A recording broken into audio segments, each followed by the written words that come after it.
এসো তারুণ্য স্বপ্ন দেখি, সমাজ সেবায় প্রত্যয় রাখি, এই স্লোগানকে সামনে রেখে দ্য ড্রিমার্স সপ্তম বার্ষিকী সম্মেলন 2025 অনুষ্ঠানটি অনুষ্ঠিত হয়েছে টোলটুপি ঈদগাহ ময়দান, মহেশপুর উপজেলা, ঝিনাইদহ। তারিখ 2 এপ্রিল 2025 রোজ বুধবার। অনুষ্ঠানে খেলাধুলা, সাংস্কৃতিক অনুষ্ঠান ও রম্য বিতর্ক প্রতিযোগিতার আয়োজন করা হয়। কল্যাণমূলক সংগঠন, আমাদের সংগঠনের নাম থেকে দেখে আমরা বুঝতে পারি যে আমাদের সংগঠনের কাজ মূলত দুই ভাগে বিভক্ত। একটি হচ্ছে শিক্ষার্থীদের কল্যাণমূলক কাজ, আরেকটি হচ্ছে সামাজিক কল্যাণমূলক কাজ। মেইনলি আমাদের যে ফোকাস সেটা হচ্ছে শিক্ষার্থীরা।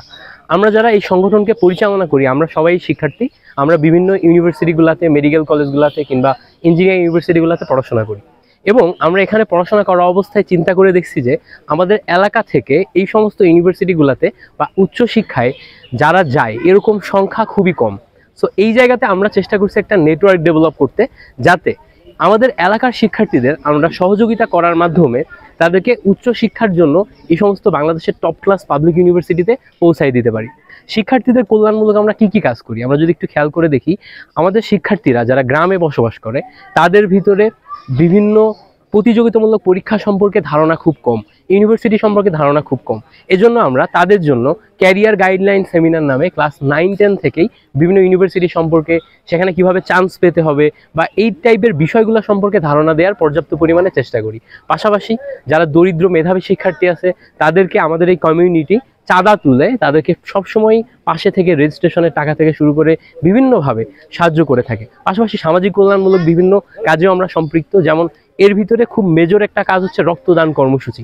যেহেতু আমাদের এই অত্র অঞ্চল থেকে একটা বড় নাম্বারের শিক্ষার্থী সারা বাংলাদেশের বিভিন্ন ইউনিভার্সিটিগুলোতে ছড়িয়ে ছিটিয়ে আছে, যেমন ধরেন যারা ঢাকাতে আছে তাদের ঢাকাতে একটা কমিউনিটি আছে, যারা রাজশাহীতে আছে তাদের রাজশাহীতে একটা কমিউনিটি আছে, যারা যশোরে আছে তাদের যশোরে একটা কমিউনিটি আছে।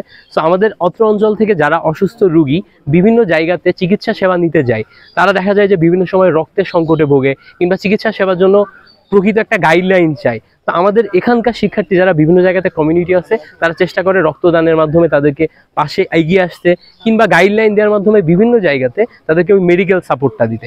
এরকম বিভিন্ন ধরনের সামাজিক কর্মকাণ্ড আমরা করে থাকি। আজকে আমাদের এখানে মেইনলি বাৎসরিক সম্মেলন হচ্ছে প্রতি বছর রোজার ঈদের পরে, ঈদ উল ফিতরের পরে আমরা সম্মেলন করি। আমাদের টোটাল 10টা ব্যাচ, এসএসসি ব্যাচ আমরা কাউন্ট করি, 10টা ব্যাচের শিক্ষার্থী এখানে একত্রিত হয়। আমাদের এখানে আজকের অনুষ্ঠানে সব মিলায় 130 থেকে 40 জন শিক্ষার্থী একত্রিত হয়েছে এবং তাদের মিলন মেলায় আজকে সারাদিন ব্যাপী আমাদের এই সম্মেলনটি পরিচালনা হচ্ছে।